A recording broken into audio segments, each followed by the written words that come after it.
From the nautical mile of your heart, it's Dave's Gone By. There goes the neighborhood. We got David Lefkowitz here. He's a Long Island arts guy. He's got his own radio show.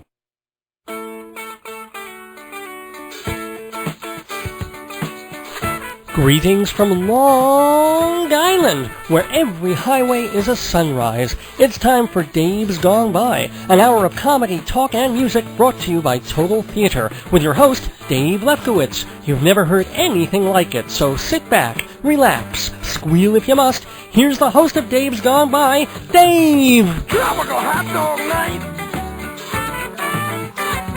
Like two flamingos in a fruit fight!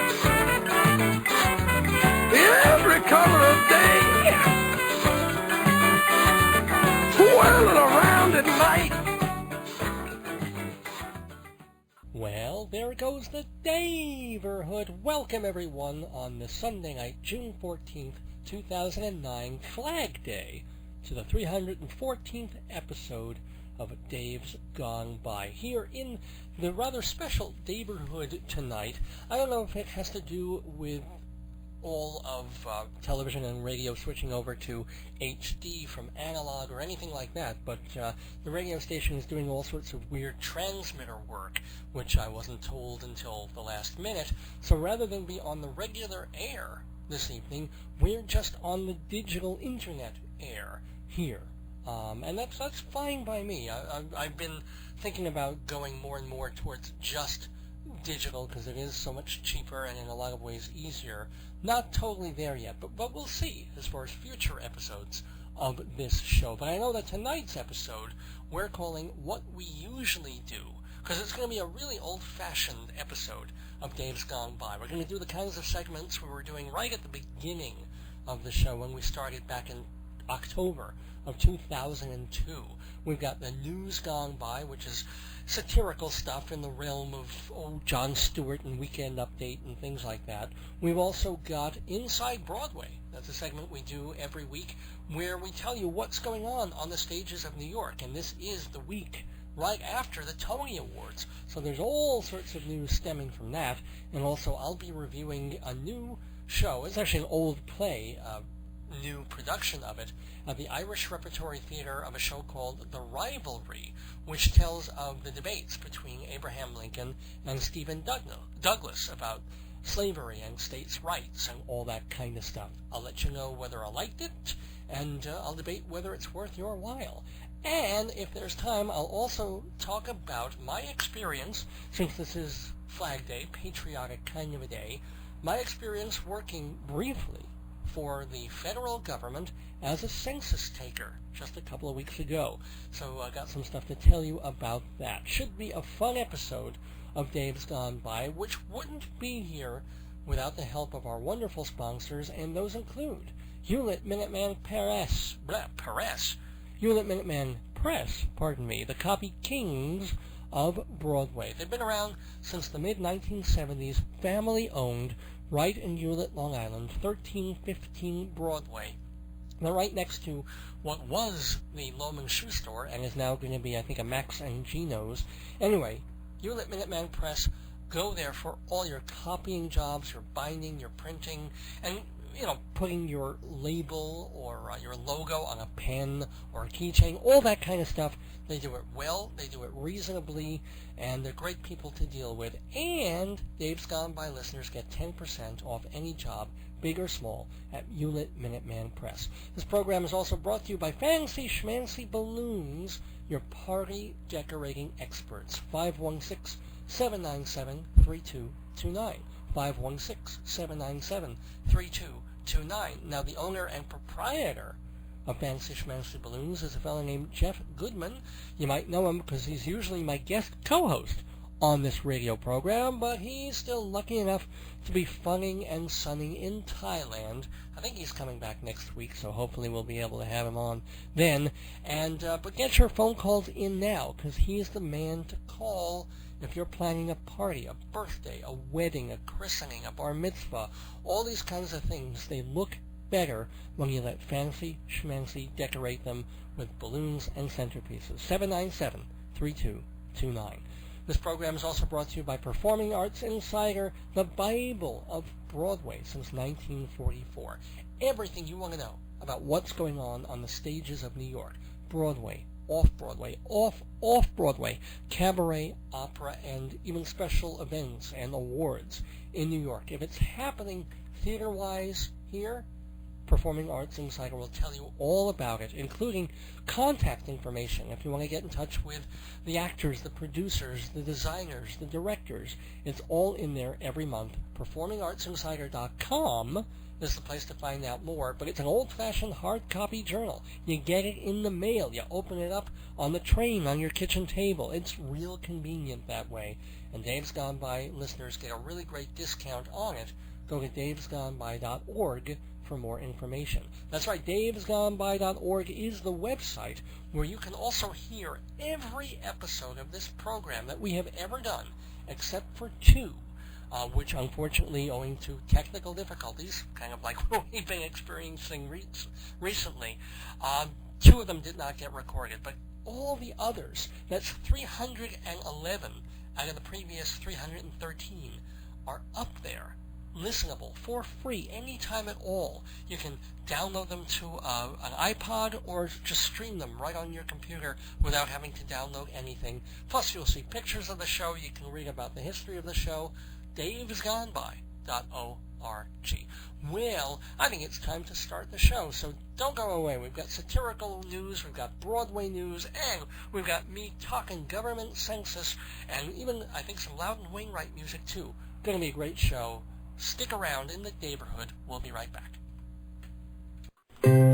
Meow! I'm not an ordinary cat. I'm a copycat. I love to make copies, so my favorite place is Hewlett Minuteman Press. For 3 decades, they've been on Broadway in Hewlett, printing booklets, making business cards, designing wedding invitations, and making millions of copies. Meow! How good is Minuteman? Hey, I used to have 1 life, now I've got 9. Hewlett Minuteman on Broadway opposite Loman's. Tell him Toner the Copycat sent you for 10% off.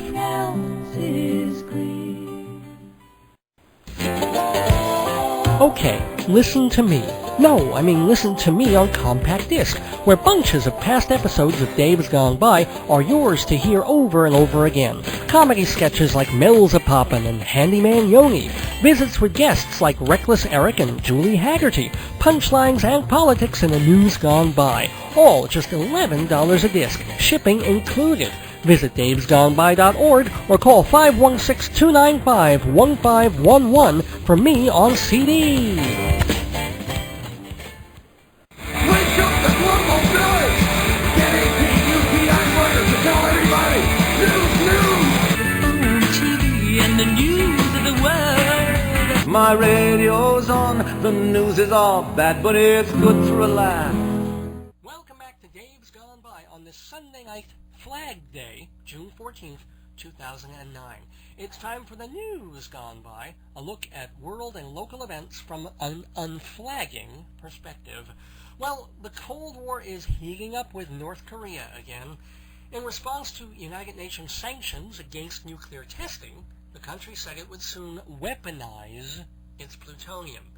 This led former President Bush to suggest we incineratize North Korea. No word from the Obama camp on how to counter this latest bit of soul aggression. Hopefully he won't dialogize them to death. And speaking of our foreign buddies, congratulations to Mahmoud Ahmadinejad, the president of Iran, who won re-election yesterday. Surprise! I mean, was that ever in doubt? The head of a totalitarian state, filled with religious lunatics, sitting on a gazillion gallons of oil and a cache of high-tech weapons, goes up for election. Who's going to win? The other guy? The guy whose lever in the voting booth is hooked up to 800 volts? The guy where a vote for him is a vote for disappearing members of your family? The only surprise of the Iranian election is that 12% of the population voted for Billy Elliot. But seriously, the Tony Awards were last week, and Billy Elliot the Musical took 10 Tonys, including Best Musical and Best Book. Elton John did not win for Best Score, but he was happy to see the Best Actor award divided up among the 3 actors playing Billy. He said it would be unfair to choose just one among the adorable adolescent boys. And not fair in the voting either. Speaking of the Tonys, did you see what happened to Bret Michaels, the guy from Rock of Love and the band Poison? I missed it when it happened, but it was all over YouTube the next day. Michaels was performing with the cast of the 80s-style musical Rock of Ages. He finished the song and started walking upstage. That's when a piece of moving scenery came down, clonked him in the head, and knocked him flat. The Tony people say he missed his cue, walked into the scenery, and barely got a scratch. In fact, he was up and making jokes about it moments later. Michael says he didn't miss any cues, he fractured his nose, and he didn't find the incident amusing at all. This will no doubt wind up in the courts at some point. Certainly, as a singer, it's no surprise that Michaels would be worried about damaging his sinuses. The shocking thing is that as a singer in a 1980s metal band, Michaels still has sinuses. But seriously, folks, here's my favorite story of the week. A 90-year-old woman spent 3 days trapped in her bathtub after becoming too weak to pull herself out. According to the San Jose Mercury News, Shirley Madsen of Walnut Creek, California, forgot to put the phone nearby when she got in the tub. She survived by continually adding warm water to the bath, and she was able to drink by using the hole in the bottom of one of her rubber duckies. See, they do make more than just bath time lots of fun. After 3 days of rub-a-dub near death in the tub, Madsen's daughter realized her mom was AWOL, called an ambulance, and everything worked out okay. Her one regret in leaving the tub was that, even in all that time, she rinsed and lathered but forgot to repeat. On the aviation front, divers are still recovering debris and remains from the Air France disaster over the Atlantic 2 weeks ago. 44 bodies have been collected so far as officials try to figure out why a commercial plane with no mechanical failure, obstruction, or warning suddenly fell off the radar and out of the sky. It really is puzzling. How can something so ubiquitous vanish without a trace? Or, as I like to call it, the David Schwimmer effect. Speaking of celebrities and mystery deaths, authorities are still trying to figure out how David Carradine, the actor in Kung Fu and Kill Bill, died last week. He was found hanging in a Bangkok hotel room. First reports said it was suicide. Then they said it was suspicious. Now they say it might be sexual but accidental. Now, I'm not casting aspersions on the Thailand police, but really, this is a pretty easy case to solve, and it's simple to tell which one of the 3 possibilities occurred. If the rope was around his neck, it's a suicide. If the rope was around his neck and his wrists, it's homicide. If the rope was around his neck, his wrists, and his balls, it's step-aside. No, but it's rather ironic that, aside from the martial arts stuff, Carradine's most famous role was the lead in the biopic Bound for Glory. Apparently, he was working on the sequel, Bound and Gagged for Whoopi. It's wonderful to be alive, to be a bee in this beehive. It's tough as nails, it's smooth as silk, it's milk and honey without milk. I work with flowers, it's my work. From this there's no way that I can shirk. No, no, no, no, no, there is no complex philosophy. It's just because I'm a bee. Say, did you hear about this story in Manhattan 3 weeks ago? I first heard it yesterday, and it's totally creeping me out because I'm phobic about this. The GameStop store in Union Square became a target not for yuppie kids with Xbox addictions, but for a swarm of bees. Workers were trapped inside the store as thousands of bees were swarming outside. The place was shut down while experts were called in to wrangle the bees into captivity by using the scent of the queen to lure them away. Sounds unusual, but it wouldn't be the first time authorities closed a store because of a sting operation. Yes? Yes. You all know that wonderful sound. Yes, ladies and gentlemen, longtime listeners to Dave's Gone By know that is the sound of the comedy bell. The bell that signals the Dave's Gone By bad pun of the week. Whenever we do the News Gone By, we make a play on words so bad, we leave everyone buzzing and feeling waspish, but we never apologize. And that's because the comedy bell reminds us that Dave's Gone By is the place to advertise your product, event, or service. Yes, we're still in a recession. Yes, everybody's spending a little less money on a little less stuff. But that's why your travel agency, your restaurant, your furniture store, God knows your car dealership, that's why you've got to promote the hell out of what you do. And customers won't come if they don't know you exist. Answer that existential question for them. Tell them you exist by advertising on Dave's Gone By. We have 30 and 60-second spots available at rates that fit easily within your budget, I promise.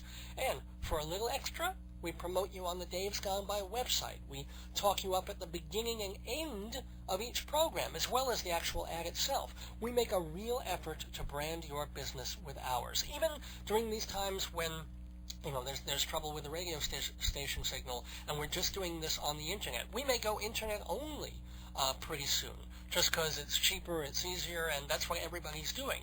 But still, people listen. People listen more to the archives than they do when we're on the actual air. And we keep the ads and the mention of what you do on the archives too. So we use 3 great keys to successful advertising: repetition, humor, and repetition. So call us this week at 516-295-1511. 516-295-1511. Write that down, because once you hear the quotes, you're going to want to do this. 516-295-1511. Or email davesgoneby@aol.com for all the rates and information. davesgoneby@aol.com. Make your business a hive of activity and bring in that honey. You know that sound well. Hanging it with my cheat sheet here. You know the sound well, the sound of success from the comedy bell. Don't be good, be punderful. Returning to the News Gone By, in entertainment news this week, television across the nation finally made the switch to high-definition digital broadcasting, as did radio, apparently. Well, this left poor people with old-fashioned rabbit ears on their TVs wondering how to get a picture, and it left the rest of us wondering just how many stubble marks God put on Al Roker's face. Speaking of TV, Sarah Palin's back in the news, raising a stink after her visit to New York because David Letterman made jokes about her. In particular, she took offense when Letterman said that during their visit to Yankee Stadium, A-Rod took the opportunity during the 7th-inning stretch to impregnate her daughter. Now, aside from the fact that it's just plain pretty funny, which should be a get-out-of-jail-free card for anything you say in a free society, aside from the joke being just a joke and pretty funny, it was sort of taken the wrong way by Palin and her conservative horde. They took it to be about her 14-year-old Willow and not her 19-year-old. You know, the one who got pregnant out of wedlock when she was 17. Gosh, which daughter do you think the joke was about? And let us be clear. Letterman went on the air to clarify whom the joke was about. And he said, and I quote, "I recognize that these are ugly. I would never, never make jokes about raping or having sex of any description with a 14-year-old girl." A 15-year-old girl, however. No. He never said that. I said that. And once again, a joke is a joke is a joke. So even if it is about Palin's 14-year-old daughter, Willow, even if it does involve her and midgets, dildos, flavored lubricant, and a truckload of triple-jointed Guatemalan immigrants, comedy's comedy. And young Willow should be secure within herself about her own sexuality. I'm sure she won't lose her virginity until she's at least 15 and a half. And if she gets pregnant when she's 16 by some half-wit football player, well, obviously, the fault is not with her judgment or his hormones and poor planning. Obviously, the fault is with me and David Letterman for creating a society that talks openly about sex and makes jokes about it, which we know leads directly to moral turpitude and teen pregnancy. Still, I do draw the line at making sex jokes about Palin's Down syndrome kid. He's still at an age where we have to stick with the helmet, diaper, and window-licking jokes, or, as Baby Trig would put it, yay, poop, yay! Ironic that they would name him Trig, since that's a math function he'll never come close to doing. It's like naming a Jewish housewife Chef. In animal news, get well soon to Wally the Rottweiler in Boxborough, Massachusetts. The 8-month-old puppy is expected to recover fully from surgery, where doctors removed 8 golf balls from his stomach. The surgeon said he hadn't seen that many balls gobbled up at one time since Paris Hilton's last orgy. Oh, sure, groan if you want, but I could have made that one about Willow Palin, so be nice. Some nice tourism news. On the 4th of July, the National Park Service will reopen the Statue of Liberty's crown to visitors. The spot has been off limits since September 11th, and for safety's sake, only 10 people at a time can go all the way up to the top of Lady Liberty. The first 3 days are already sold out, which is fascinating because this is the first time in history men have shown any interest in what really goes on inside a woman's head. In not-so-nice tourism news, Six Flags will declare bankruptcy this week. The theme park chain is filing for Chapter 11 to help shed $1.8 billion in debt. Company spokesmen say the financial move will not affect operations at any of its locations, including our local Great Adventure in Jackson, New Jersey. Everything will be business as usual. Well, except for a name change. Six Flags will now be known as Two Flags, a handkerchief, and a baby wipe. In crime news, well, New Hampshire certainly takes its state motto, live free or die, very seriously because they've let Paul Baldwin live free for the past 25 years. The 49-year-old Portsmouth resident was arrested last week for the 153rd time. Mr. Baldwin has a little alcohol problem, which he claims is the reason he recently punched a guy in the face. Also, perhaps the reason that since 1984, Baldwin has 152 other arrests, 8 trespass orders, 75 citations, and 24 identity aliases. I would be very careful if I were him, however. He's getting close to New Hampshire's very strict 158 strikes and you're out rule. And that's the news gone by for Sunday, June 14th, 2009. Please send your comments, opinions, and Air France seat cushions to Dave's Gone By, P.O. Box 62, Hewlett, New York, 11557-0062. That's Dave's Gone By, P.O. Box 62, Hewlett, New York, 11557-0062. We reserve the right to read your letters on the air, name withheld upon request. If you'd rather send an email, why gosh, I'll read that too. davesgoneby@aol.com. That's D-A-V as in Victor, like my name, davesgoneby@aol.com. And even if you don't want your letter on the air, send us your screen name to get on the weekly Dave mail list. Once a week we send out a cool, moderately amusing email about the next show, complete with pictures and quotes. It's very cool, and it's free. You just have to get on the mailing list. davesgoneby@aol.com. We love getting your emails, postcards, packages. Send us anything, but please, no rubber duckies. The bill's too high. Back after this. And that was news. Yes, that was news.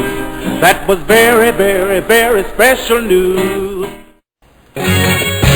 Did you know that I, Dave, am not just a fantastic radio personality, I'm also a playwright, and my book, Marriage, Babies, and the End of the World, is filled with the same humor I bring to Dave's Gone By every week. Funny, sad, true. Makes a great gift. Marriage, Babies, and the End of the World, only $20 hardcover, $12 trade paperback. To get your copy, call 516-295-1511 or email davesgoneby@aol.com. In Inside Broadway, brought to you by Performing Arts Insider and TotalTheater.com. Welcome back to Dave's Gone By. Time for Inside Broadway on this week after the Tony Awards, generally acknowledged to be one of the best award ceremonies in the past few years, one of the liveliest and best looking and most colorful. So here's the Tony wrap-up here on June 14th. The Tonys were last Sunday night, and biggest stories include, well, the winner of 10 Tonys, not quite the producer's territory, but not bad, was the musical Billy Elliot, long thought to be the favorite all year long, really, of all the musicals out there. It won Best Musical, Best Choreography, Best Book, and also the 3 lead actors, as we mentioned in the news gone by. 3 young kids playing Billy, not all in the same show, but each in different nights, because I guess they all have to go to school. Well, they each won one Broadway Tony Award. Not sure if I put that correctly, but they all divided it up among them, and people were pretty happy about that. Hit it, Mr. Braithwaite. We weren't born to stand still, and a question of, well, gotta move, it's a fact. You were born to react, you were made to behave like you will in the grave. When the music is played, your soul will be swayed, and your feet, they will move, and it's only to prove that it wasn't by chance we were destined to dance. Other big winners on the Tonys this year included the composers of Next to Normal. That was about the only surprise of the night, because people thought it would be a juggernaut for Billy Elliot, which it kind of was. But Elton John did not win for the songs. The composition, the music stuff, went to Next to Normal, which is this very much smaller, darker musical about a woman having a nervous breakdown. And the woman who plays that woman, Alice Ripley, won for Best Actress in a Musical, definitely deservedly. And other winners included Angela Lansbury for appearing in Blithe Spirit, and just because she's Angela Lansbury and she's in her 80s and she does a cute little dance on stage, who's going to beat that? And also Roger Robinson, who collected a Tony for Joe Turner's Come and Gone, which definitely got a last-minute PR boost a week and a half ago when the Obamas went to see it. Although he certainly also deserved an award, and he did really, really well in the piece. The Norman Conquests, yay, that was my happiest thing of the night. Norman Conquests won for Best Play Revival. Hair won for Best Musical Revival, and although I was kind of rooting for Reasons to Be Pretty to win the Best New Play Tony, God of Carnage, the favorite, did win. So congratulations to Yasmina Reza. Her other play, Art, also won a Tony a few years ago. And just have to say yay to the Tony people for giving Shirley Hers a special kind of a Lifetime Achievement Tony Award for dedication to the theater. Shirley is a press agent. She's one of those folks who gets the press, or tries to get the press, to go to the shows. She releases the information about what the shows are and what's happening with them, and, gets all the stars to be on the radio and the TV. And I deal with a lot of press agents, and I have for over 20 years now. And Shirley was always not just one of the best, but really one of the nicest. And also her office was one of the first to recognize me as a writer and a theater critic. I mean, I was nobody. I was coming out of college. I was writing for a little Long Island newspaper and didn't really know that much about reviewing, even though I'd been taught kind of to write about theater in college, although it was more about writing plays. And certainly didn't know about the business of theater, or how to structure a review, really, or also just how to go about going to the theater, arranging for seats, and meeting deadlines, stuff like that. Well, some of the press agents were not very nice. Some of them were perfectly okay, but it was Shirley and Sam Rudy and Miller Wright and the people in her office at that point who really took me seriously very early on. Said, oh yeah, what you do is we arrange these tickets and blah, blah, blah. So hooray, hooray, and well-deserved Tony for Shirley Hers. Anyway, amazingly enough, here you've got this Tony show. It got better ratings, by the way, than several in many years. CBS says the ratings were up nearly 20% since last year, and they got the best ratings since 2006. which is pretty nice. I mean, ratings have just been tanking year after year after year. So probably, hopefully, Billy Elliot gave them a boost. And I guess Neil Patrick Harris was getting pretty popular from doing all these sit-ins on talk shows. And Neil Patrick Harris was also one of the best things about this year's Tonys. Everybody's saying that. He was funny, he was snarky but not nasty, he was cool, he was collected. He even had that amazing, mind-blowing, fun comedy song at the very tail end. Did you all see that? Even those of you who didn't watch the Tonys, maybe you were putting on the Channel 2 at 11 o'clock to see the news, and the Tonys run until 11:04. CBS gives them 4 extra minutes, you know. So they used that to give Neil Patrick Harris a song that made fun of the awards ceremony and the winners. And it was just like amazingly, almost shocking that they were able to put this together. Now, turned out, if you look at YouTube, you realize that they wrote the song, they practiced it, and they did it before the Tony Awards. So they kind of gave away, I guess, to the audience in-house who some of the winners were going to be. But you know, I kind of thought, oh my God, they put it together and wrote it while the ceremony was going on, and then they did this big final number at the end. But okay, they kind of had it ready. Even so, it was a surprise, it was hilarious, and Neil Patrick Harris really brought it off. So, yeah, good stuff on this year's Tonys. But here we are, we're talking about Billy Elliot, the good hosting job, all these good plays that won, and these people that won. But what is everybody talking about the Tony Awards? What's the big story that we mentioned on the news gone by? Oh yeah, Bret Michaels. Bret Michaels, he was ending his song Nothing But a Good Time, and he had a bit of a bad time on it. He, as we said, he was walking back. Maybe it was because he took the time to wave at the crowd. He finished the song, and instead of just going straight back, he's like, I'm going to wave to everybody, and boom, walked right into scenery.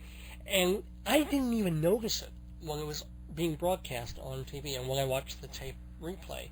Because what happened was CBS was already doing a fade and a transition into the next camera with Stockard Channing doing a song from Pal Joey, Bewitched, Bothered, and Bewildered, all of which I guess Bret Michaels was at that moment. So you kind of saw Bret Michaels going forward. You almost thought you saw something weird happen, but by then the camera was already on Stockard Channing. You had to go on YouTube to actually see the close-ups and the cool thing of him just going bam into the scenery. And as I mentioned, this is definitely going to go to the courts now because the Michaels camp is all ticked off because the Tonys tried to say, oh, it was nothing, and he was fine, and he was making jokes after it, and he got up and sang, and then Michaels is putting photographs on his own blog site and website of him with a fractured nose and like blood in his eyes and saying, no, I got hurt, this is bad, and who knows, he does not have the rock of love for the Tony people. But yeah, I have to say, it was all in all a very good Tony show. The only real controversy, and they have this year after year in different permutations. Now, years ago, they the first hour of the Tony Awards was broadcast on public television. It wasn't that long ago. It would start at something like 7 o'clock to 8 o'clock. They would have an hour for the Tonys, and it would be dedicated to all the quote-unquote smaller awards. Sets, costumes, lighting, orchestration. The stuff that CBS was worried mom and pop, middle of the country, wouldn't be all that interested in hearing about.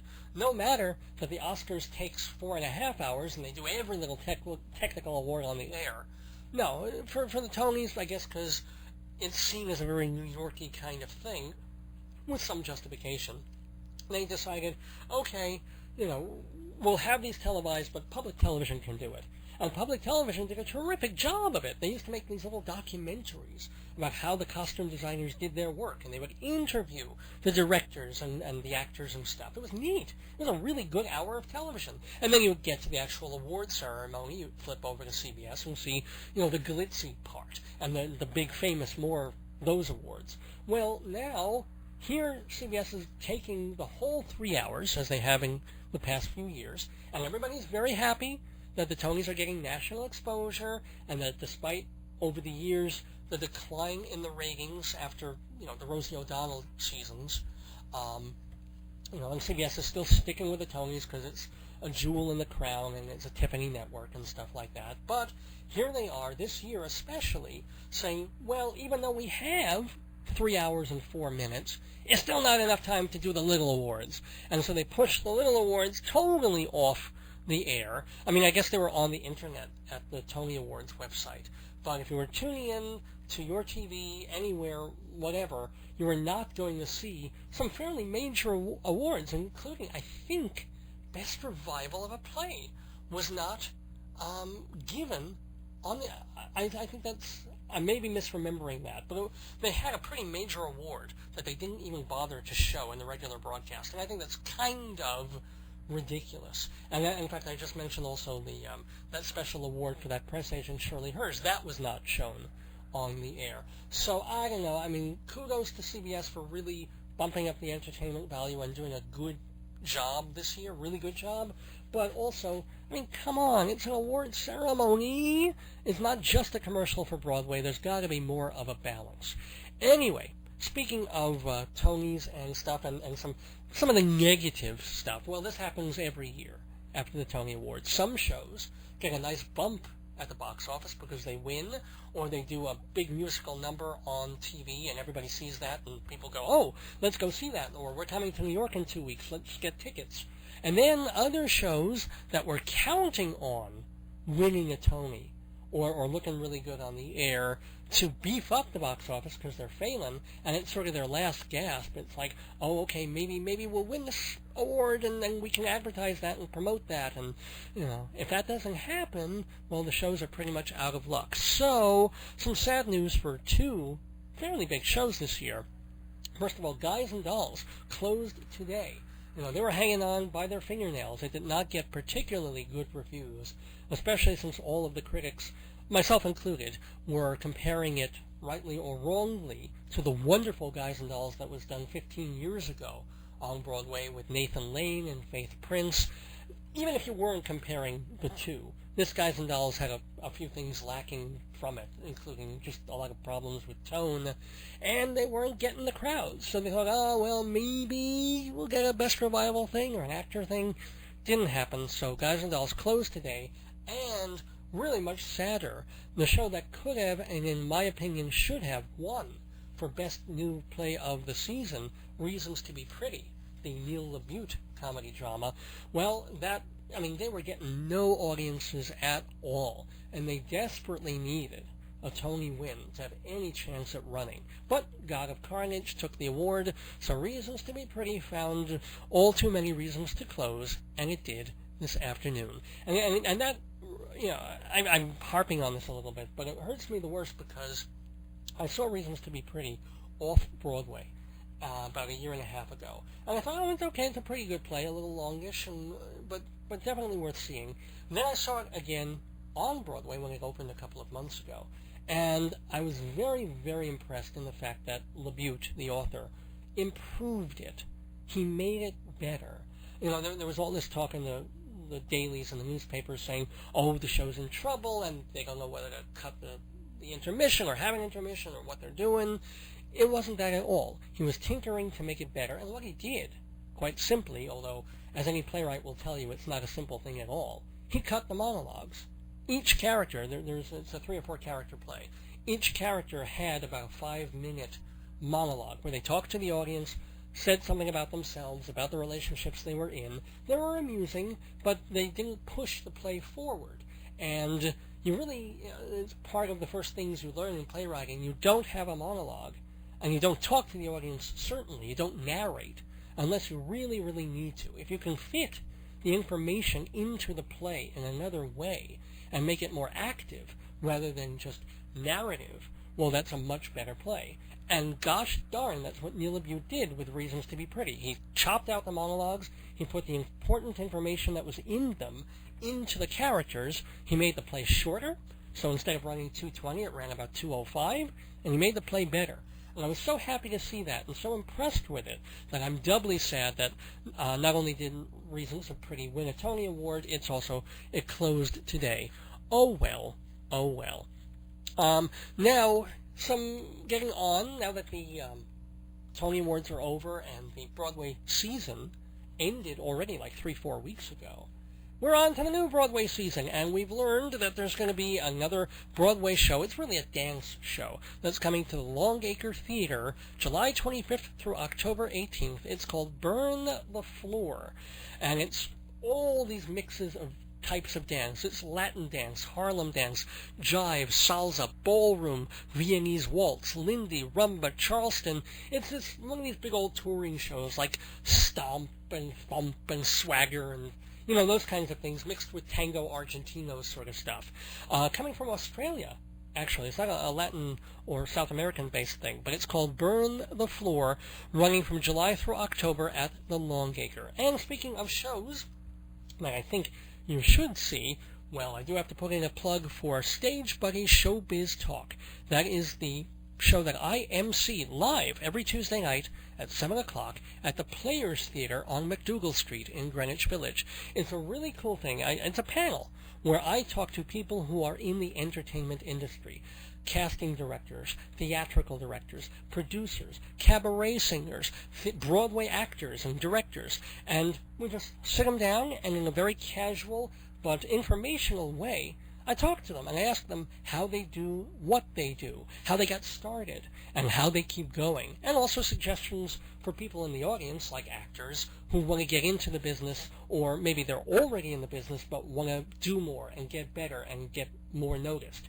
So check out Stage Buddy Showbiz Talk. It's Tuesday nights, 7 o'clock, at the Players Theater, 115 McDougal Street. That's between Bleecker and West 3rd. All you got to do is really go to the West 4th Street train station, walk straight east, one block down West 3rd, and there you are on McDougal. Check it out on this Tuesday night, June 16th. Actress Cheryl Freeman will be there. She was in Tommy and the Civil War. We have producer Seth Greenleaf from G4 Productions.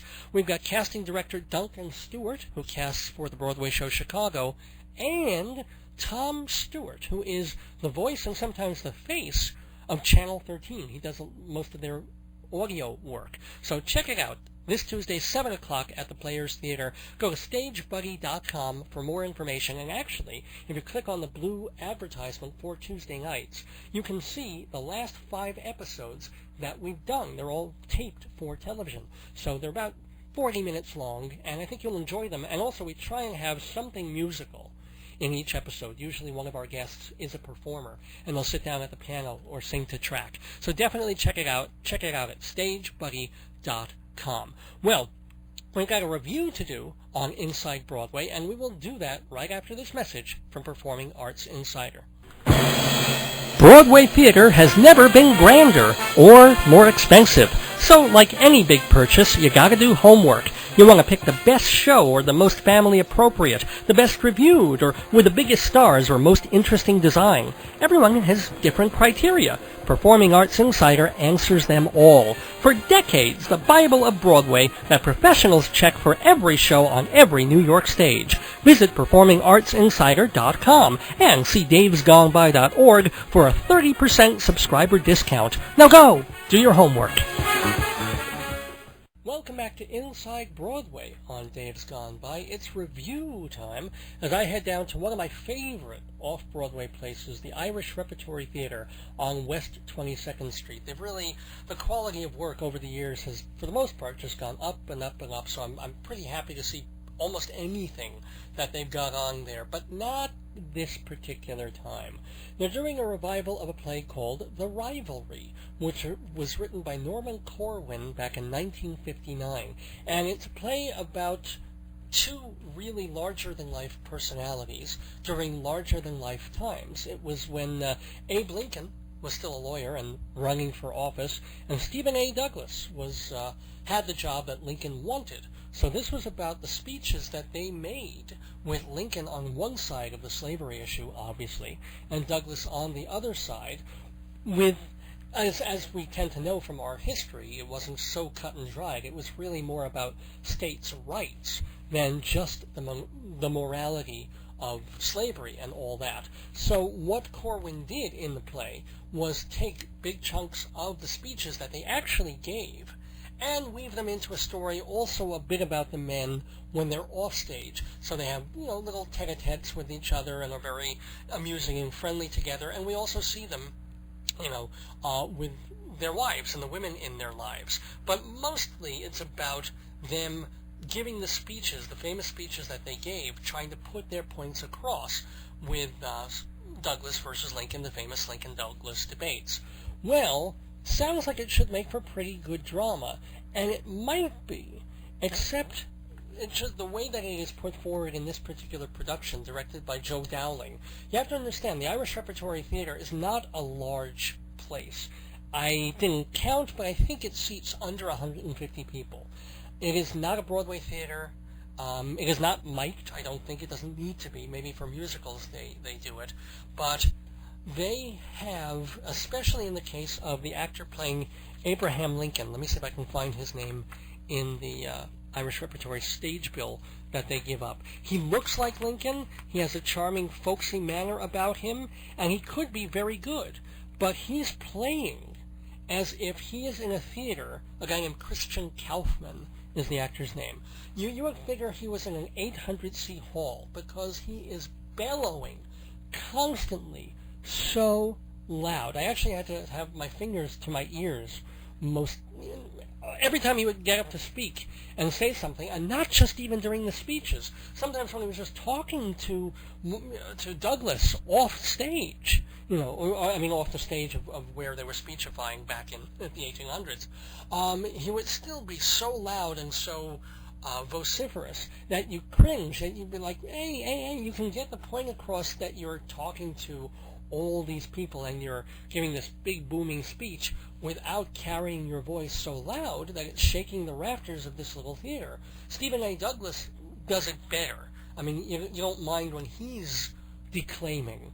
Although even in the scenes when they're not talking out directly to the audience, there's a sense of everybody kind of grandstanding and just playing to the bleachers rather than to each other. They're kind of, it isn't really felt acting. It feels like they're really just playing roles instead of inhabiting them.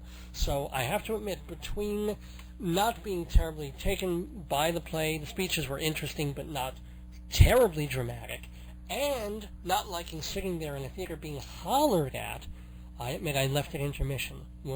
So sorry about that, but I really didn't want to subject myself to the second hour of the Rivalry. Sorry to be in a rivalry on the other side of Irish Rep this time, because they've done so many other wonderful things in the past.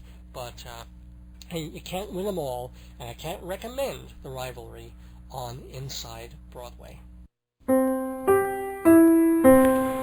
We've just been Inside Broadway, thanks to TotalTheater.com and Performing Arts Insider.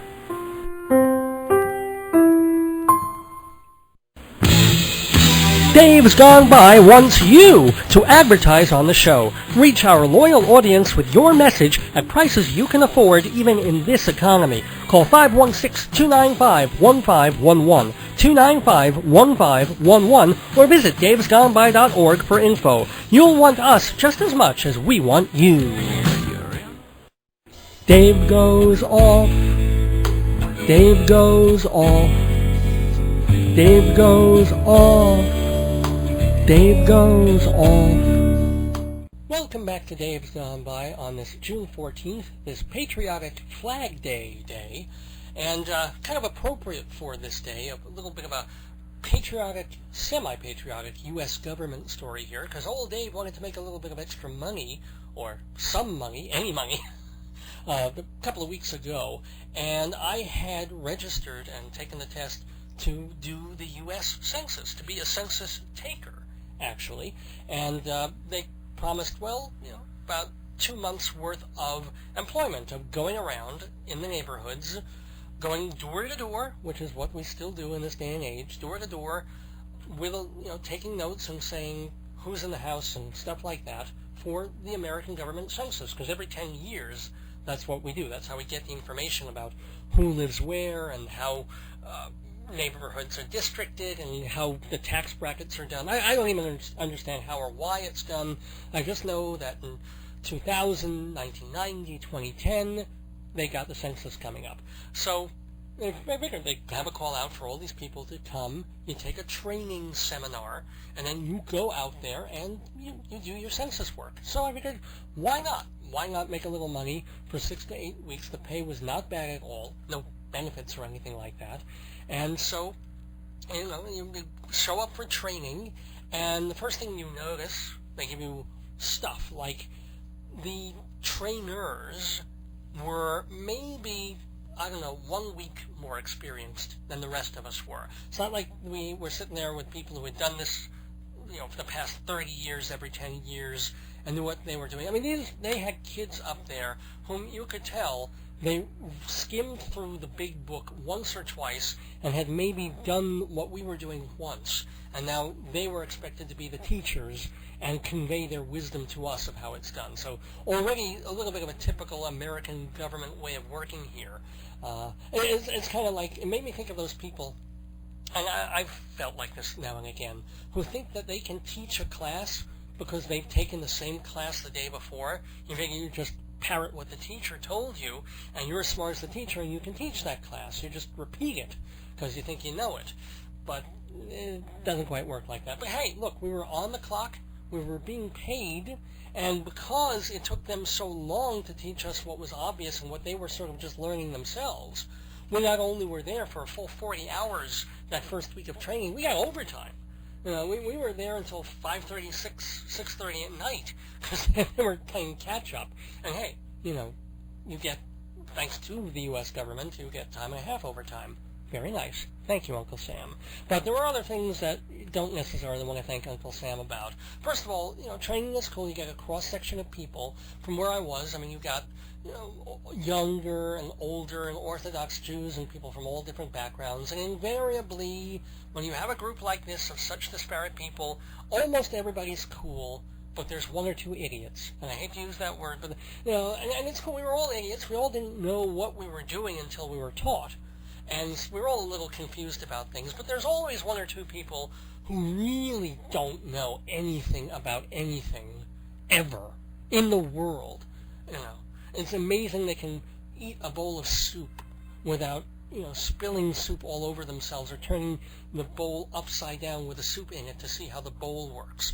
Well, we had an old yenta like that with questions about everything, and also one African-American lady who I swear to God you would tell her something and then she would ask you 5 seconds later what you just told her. So that's why, among other things, almost half of the first day was just about roll call, taking attendance, and distributing papers and a box of stuff that involved payroll and things. But by the time we got to the real training, they were 2 hours behind schedule, and they had to start doing the overtime. Now, the cool thing about this particular census this year, the way we were doing it for the first time, in the old days, you would go house to house. You would walk up, you have these papers, I guess a pen, and you'd fill in a little grid. You'd write down the name, you'd say, I was there, and, the main thing that we were doing, and I had to clarify this and tell this to everybody who asked, was that this wasn't the real big census that we're doing next year. This wasn't about how many people are living in your house and what are their names and how many of them are illegal aliens and stuff. No. This was only about the houses themselves. It was a way to figure out where the census should send out and mail out the real long census forms that people will eventually fill out. This was just about asking a single question. Is your house a single-family dwelling or is it a multi-use dwelling? Which really means, does it have just one main entrance or does it have a separate entrance where another person could go in separately and dwell and live? It could be a vacant house. It could be a house for sale that's been abandoned 6 months ago or was foreclosed. It's still about the structure itself. So that was the one question we were trying to figure out, either from looking at the house or if someone was there, someone was home, you have to go and ask. That was the real pain in the ass about the whole thing. You couldn't just go to the house, look at the house, and go, oh, okay, there's one doorbell, it's a single-family residence. No. You have to go up to the front door, and around the neighborhoods that I was going, in the 5 towns, there were places in very, very nice neighborhoods, but every bloody house seemed to be up 18 flights of steps. Maybe it's because of a floodplain, I don't know. But everybody had their front doors where you had to climb like the Philadelphia post office staircase just to ring their bloody doorbell. And you have to do it.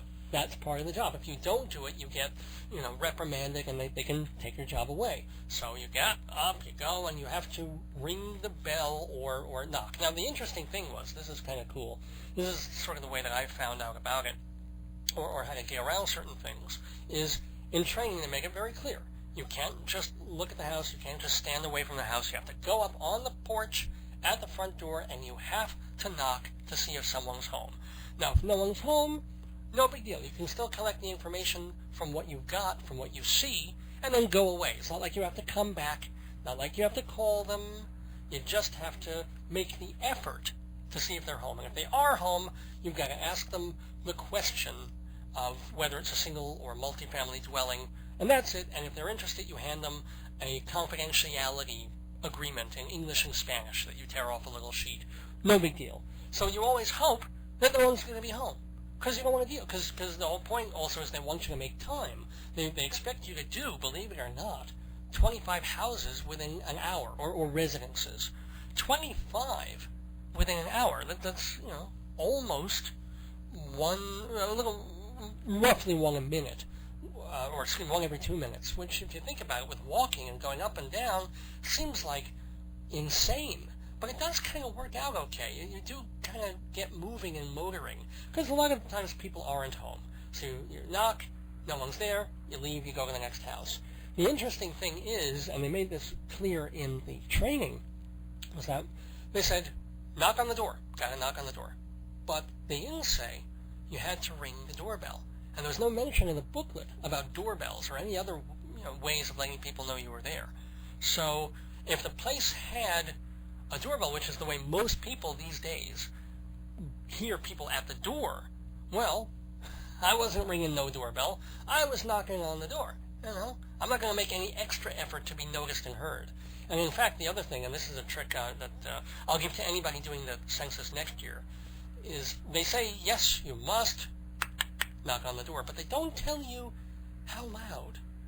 So let's just say I was like a character out of a Bob and Ray sketch, the softest knocker in America. Not to be confused with the softest knockers in America, which is absolutely a competition I would want to judge.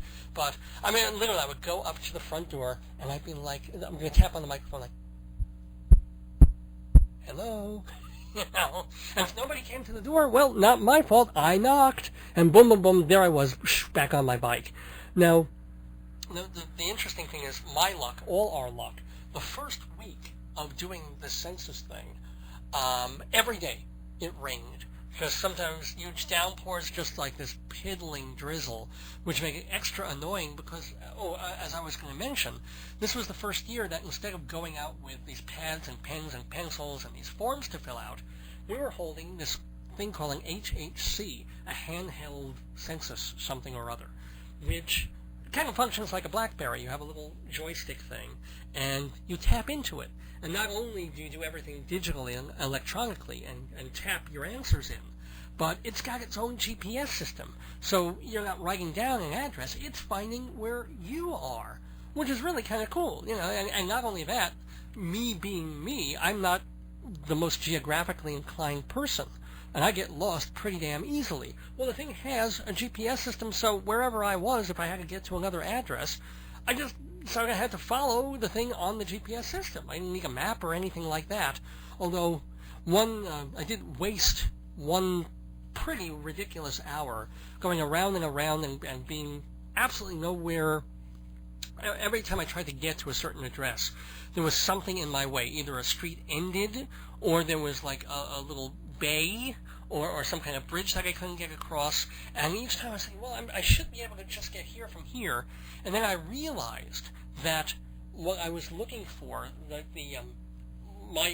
place where you are is in red. It's like a red flashing dot. And then the place where the area that you're canvassing is a light blue. So you want to go from the red dot to the light blue to the places where the houses are that you have to canvass. So I keep trying to get to this blue space. And I keep, for an hour bicycling around, trying to get around it, trying to go to streets and get to it. And then, schmuck that I was, about 50 minutes in, I realized that the blue space I was going towards was actually water, and that I was mistaking the census canvassing area for a lake. So, I admit, I made fun of the people going to the census training and doing this as idiots. Idiot number one, right here. Oh, absolutely. So, the thing about doing the census taking in this particular case is you get really that cross-section, and typical as it is exactly what you would think you would get if you spent several hours of a day going from house to house to house, asking people one question and saying you're from the government and doing a census. Some people are really friendly and want to help out and want to tell you about themselves and their next door neighbor and where to go and what to do. Some people don't want to hear from you at all. Some people don't answer the door. One really, really cranky old man, he was like heading out to his car. And I said, I have to ask you this question. Because the thing is, as a government official, you're actually sworn in if you're working for the census. So you're really an official of the U.S. government. And it is your duty, if you see the owner or someone who lives in the place, to ask the single question about whether it's a multifamily house or not. And it is their responsibility, the owner, to answer your question to the best of their ability. You're a government agent. They should really have to answer. But, of course, nobody really stresses that or pushes that. So, I go to this old guy, and he's incredibly miserable, and he's like, look, I'm going to the doctor. I'm sick. I was like, okay, yeah, fine. But I just have to ask you this one question. He's like, leave me alone. I'm sick. I'm going to the doctor. And me being me, I couldn't leave well enough. I was like, sir, it's one question. I know you feel rotten, but it'll take you 10 seconds. And he was in the car, and it's like, leave me alone. Really, I mean, Grandpa Simpson times 10. And there were other people, like, so wary. And I can understand. Here's a strange guy riding around on his bicycle. He's got, like, this bag over his shoulder. And you do have to carry an ID on your person and even wear it around your neck. And even then, people are wary, and especially women who are home. Their husbands aren't home. Maybe the maids are home and the women aren't. So they don't, they're wary. But, there were times I could ask them a question through the screen, and they wouldn't answer. I remember talking to one woman in, like, Hewlett Bay Park, I think it was. And I said, look, it's pardon, gotta get my mic working there. I asked her, look, ma'am, it's just one question. She's like, no, I don't have time now. I said, it's one question. And in the time she took telling me that she didn't have time to answer one question, she could have answered the one question. So that kind of stuff just infuriates me. But what infuriated me most of all about the experience, which was not terrible, and especially as the weather got better, it was a very cool May. So once the rain let up, it was actually quite pleasant to be out and about on a bicycle, going to people's lawns and nice neighborhoods and blah, blah, blah, was that the government, being the government, told all of us at the very beginning of training, look, there's basically 6 to 8 weeks of work. You'll all have, once you finish a certain area to canvas, you send that in, and we'll give you another area to go around and do the same thing over again. It might be a little more than 8 weeks, but you should get a good 8 weeks work out of it. Well, let me tell you something. We all did the 40-hour week of training with a little bit of overtime, which was nice. And then the next week it was raining, so I think I did about 20 hours, rather than they were hoping you would do closer to 40. And then the week after that, I did maybe, about 15 to 20 hours again, just because I was real busy, but I was getting stuff done, and I was already getting towards the end of the areas that I was going to canvas, so I was finishing them up and waiting for my next assignment to come in. Well, that was it. Everybody, not just me, everybody, by the third week was waiting for their next assignments, and they never came. And finally, 2 weeks later, really embarrassed and sheepish about it, the trainers who had, those young guys who had taught us said, no, that's it. They overhired people, and they got all the work done in about 3.5 weeks, and, well, sorry. Now, I wasn't thrilled about the job, but I was doing it, and I was happy to have the extra money coming in.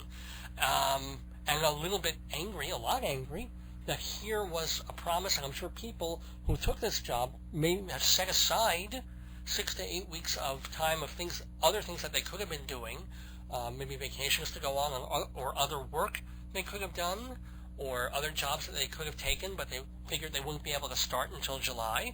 And here they were being told, oh no, we only have about 3 weeks of work for you. 80 hours, let's say, instead of the 200 that you were essentially kind of promised going in. So that kind of sucks, and I'm pretty angry at Uncle Sam for doing that. Pretty typical. I guess they were so afraid that they wouldn't get all the canvassing done that they overbooked. And of course there were so many people this year who are out of work or underpaid or underworked in the recession that there's so many people clamoring for jobs that they had a glut. They hired everybody and then didn't have enough work for everybody. The hilarious thing is, even though this was essentially a short-term, kind of a full-time job if you did 40 hours a week, but really a part-time thing, and even though they only had 3 weeks of this, I actually got an unemployment form in the mail just 2 days ago. Here it was. The complete joke of it was that the government could have hired me, given me work for 8 straight weeks, and made me work for it, and now it looks like I might actually get money. I don't think so, but it'd be really hilarious if the government is now going to pay me for the time they ended up not working because they didn't have enough work for me. It would be actually, I wouldn't be mad anymore, I'll tell you that. That would make me pretty darn happy.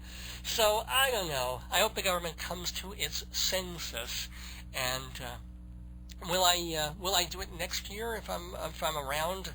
I don't know. It wasn't a bad gig, but I certainly won't count on 8 weeks out of it. And will I fill out the census to the best of my ability?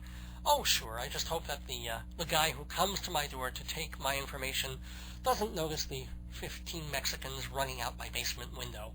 Yeah, just one of those things. We'll be right back with more of Dave's Gone By.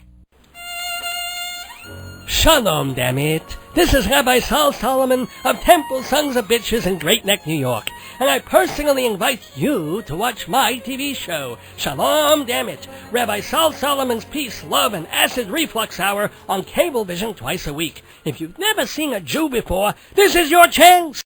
Hi, this is Jeff Goodman, and you're listening to Dave's Gone By. Dave's Gone By, there goes the day. Dave's Gone By, there goes the day. Dave's Gone By, there goes the neighborhood. There goes the neighborhood indeed on this rather special Sunday night, June 14th. Thanks for being part of this special internet-only episode of Dave's Gone By. I have a feeling we're going to do a lot more of these because it's really fun and kind of simple. I'm going to have to work out how to get Jeff, our wonderful Jeff Goodman, to be a part of this. He's usually our guest co-host here. When he gets back from Thailand, we will include him in, and also to start getting some interviews too. But this worked out, I think, pretty well. I hope you had fun, and I hope you'll let me know whether you did by contacting me at davesgoneby@aol.com. That's D-A-V as in Victor, davesgoneby at AOL.com. And for more information about the history of this program and the future of this program, please go to davesgoneby.org. We've got some new pictures up there, which is kind of nice. We've also got every episode that we have ever done of this program, barring 2 that were lost forever owing to station difficulties and broken equipment and things like that. But of all the 313 episodes we've done until now, only 2 of them aren't online. So check them out. It's absolutely free. You can hear them anytime. You can go back and forth. You can either download them to your iPod or stream them right on your computer without having to download anything. Just go to the archive section of davesgoneby.org. I want to remind everybody about a couple of things. First of all, Stage Buddy Showbiz Talk, Tuesday nights at 7 at the Players Theater, 115 McDougal Street. I'm the host of the show, and I talk to all these people in the entertainment industry, reminding you that on June 14th, our guests will include casting director Duncan Stewart, producer Seth Greenleaf, Broadway actress Cheryl Freeman, and Channel 13 voiceover guy Tom Stewart. It's at the Players Theater, 115 McDougal Street. And we hope we'll have a pretty good crowd this week. It'd be kind of nice. And by the way, it's only, I should mention this, it's only $5 to get in. And that $5 gets you in for the whole night, because after my show, they also have a variety, kind of an open mic show right at the theater, and you can stay right in on the same ticket. So check it out.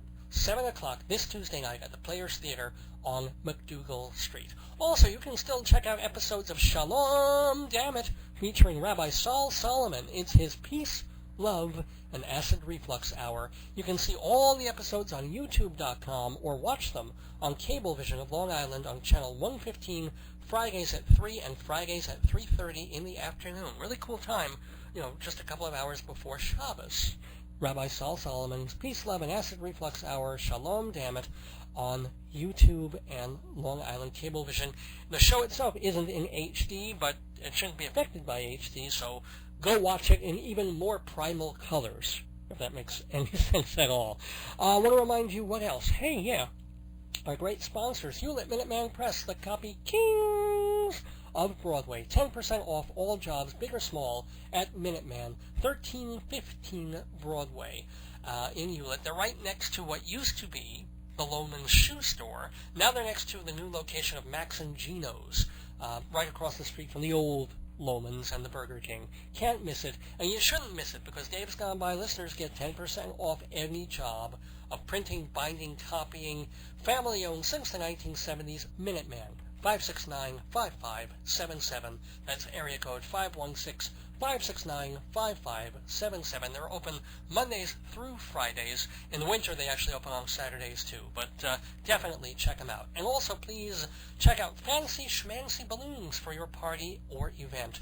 516-797-3229. 797-3229 for balloons and centerpieces to make your party special. Shouldn't your event be fancy schmancy? Performing Arts Insider, the Bible of Broadway since 1944. Everything you need to know about every show on, off, and off Broadway, as well as cabaret, opera, and dance, are in the pages of Performing Arts Insider. It's not an online publication. It is an old-fashioned hard copy journal that comes to your mailbox and tells you in a very quick and easy-to-use way everything that's going on the stages of New York, and also how to contact all the important people who are making the shows happen. Go to performingartsinsider.com for more information, and remember, if you're a Dave's Gone By listener, you can get the full year subscription, that's 12 issues, of Performing Arts Insider, the monthly edition, for only $120, which is, I think, about $60 or $70 off the regular price. So, yes, I know it's an expensive little journal, but people pay a lot for it, and it's worth it. Performing Arts Insider. Find out more at davesgoneby.org if you're interested in that discount. Also, please check out totaltheater.com for 2,000 theater reviews and 300 or so feature stories about theater. totaltheater.com. Well, let's see. Gonna say a very, very happy mazel tov to Robert and Louise Ann on their wedding last week. We wish them mazel. I don't even have time to really talk about their wedding, which was the most mixed ceremony I have ever seen. Maybe I'll talk about that next week. But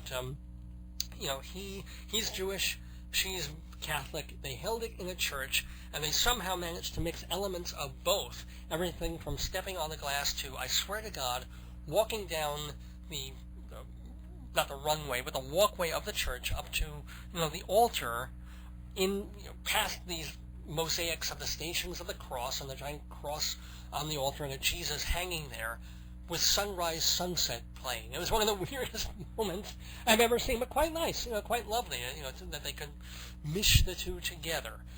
So anyway, congratulations to Robert and Louise Ann, and also happy, happy, happy birthday to the woman I love more than anything else in the world, my adorable and my great wife, Joyce. She turns a big, big number on Tuesday, so love her, love her, love her. Happy birthday to you, my honey.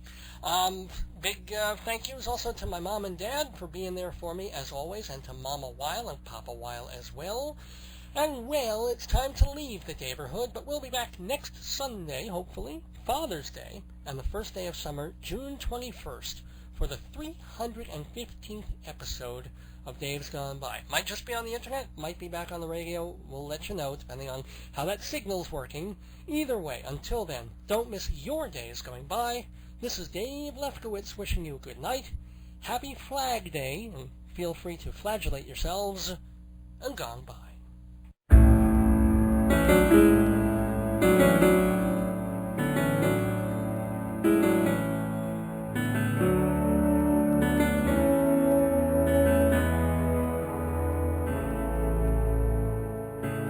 You can stand alone with somebody else, or stand with all of us together. If you can believe in something bigger than yourself, you can follow the flag forever.